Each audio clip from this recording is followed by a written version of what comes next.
Evil is going to beat you up every morning as soon as you open your eyes until one morning you wake up in a state of stillness. Then it's over.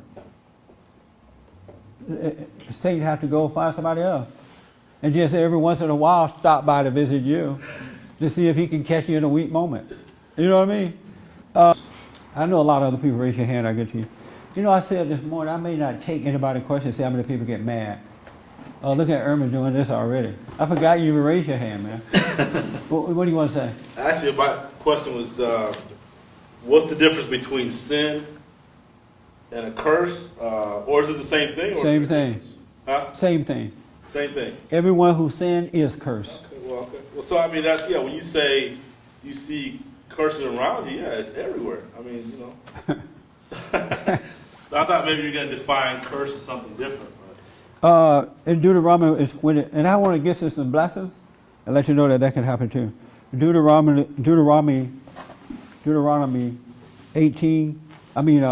28, verse 18 says that curse shall be the fruit of thy body.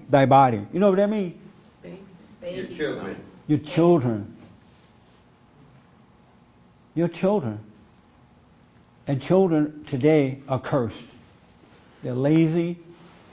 They're angry. They're immoral. They're having sex before time.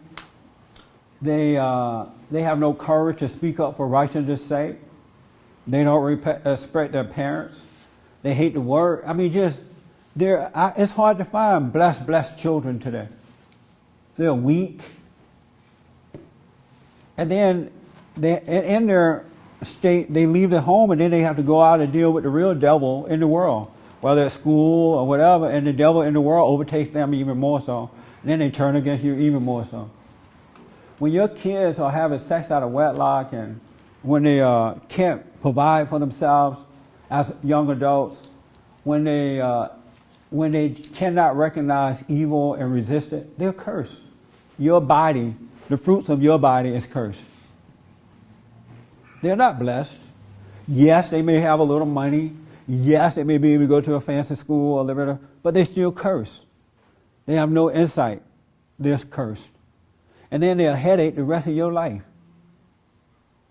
Our children are not supposed to be a headache the rest of our lives.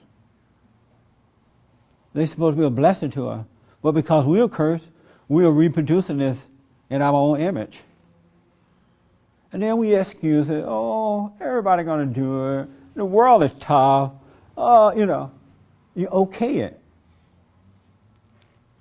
But you're cursing. You're not thinking of it or seeing it for what it really, really is. Because you're going along with the teaching of the enemy. Satan is of the world. He owns the world around us. And he's doing well in teaching his children to teach us and make us go along with it. I'm not going along with it, but most people are. Because they give it fancy names. Your children are not blessed when they leave home and you got to still take care of them. When I left home at 18, I don't even remember my grandmother sending me one penny to help me out. I don't even think I ever asked, to be honest. But they had taught me to work, so I was able to, even though I was cursed in other ways, I was able to provide for myself.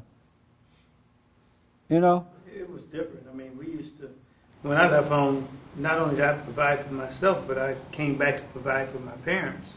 That's right. It's the total reverse now. Totally reverse, because the curse. Children are cursed, and they're going to have cursed children. And then we're going to hide behind rocks. Have what? Hide behind rocks from our own children. Our children are going to come after us and kill us. They don't have to send somebody else's child. When you get home tonight, shoot mama. Mama is mean. Mama doesn't want you to have sex before marriage. She's mean. Building that anger. And all of a sudden you're looking like the enemy. We need to wake up. We need to wake up to what's going on. It's not a game that's happening. I want to give you another quick one here. So, okay, the children are cursed. And if you really look at your children And I don't know all your kids here, but you can look at your children and know if they're cursed or not, even the little ones.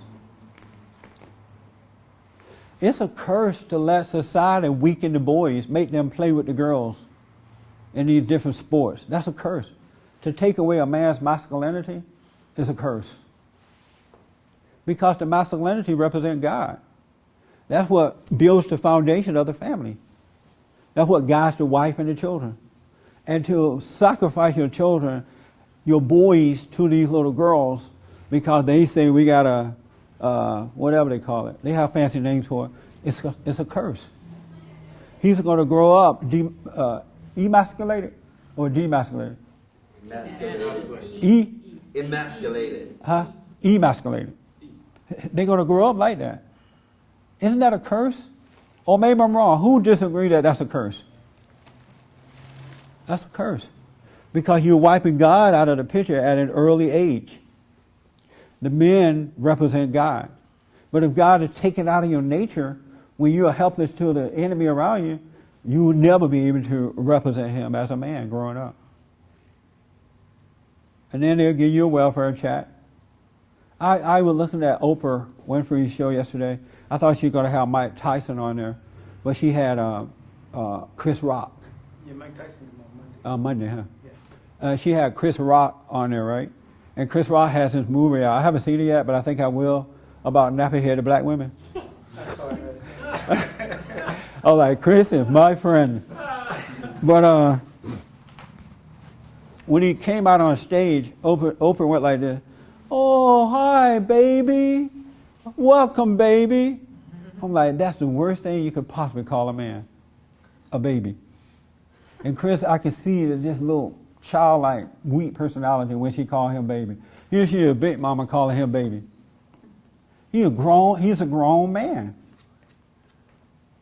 But black women you could be 190 years old and they call men babies. And the men just grin and take it. They don't even defend themselves. I'm not a baby. Go to my website, get the Be Still and Know CD, and learn to pray, calm down. Go to bondinfo.org. Also, if you need counseling, call us. We need your support financially. Thanks for tuning in, and thank you, guys.